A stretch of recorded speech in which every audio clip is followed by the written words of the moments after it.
আর আমরা এই হাদিস খুব ভালো করেই জানি যে খোরাসান থেকে ব্ল্যাক ফ্ল্যাগস যাবে, এমন একটা জৈশ যাবে, ফালা নি'মাল জৈশু জৈশুহা, না ফালা নি'মাল আমিরু আমিরুহা ওয়ালা নি'মাল জৈশু যালিকাল জৈশ।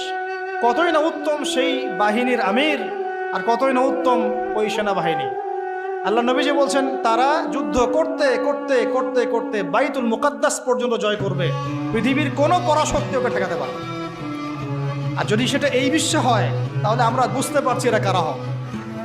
যদি সেটা এখন হয়ে যায় আগামী 10-20 বছরের মধ্যে, আল্লাহ ভালো জানেন, আমরা জানি না, 100 বছর পরেও হতে পারে, তাহলে আমরা বুঝতে পারছি তারা কারা হতে পারে। আমরা তো বুঝতে পারছি ওয়ার্ল্ডের মধ্যে কারা কি করছে। হ্যাঁ, যাদের প্রতি মহব্বত রাখলে আপনাকে আবার বলছে আপনি মুনাফেক, টাটকা মুনাফেক, তাজা মুনাফেক, অমুক মুনাফেক, তমুক মুনাফেক। আল্লাহ সুবহানাহু ওয়া তাআলা এদের ভাগ্যে হেদায়েত থাকলে হেদায়েত দান করুন।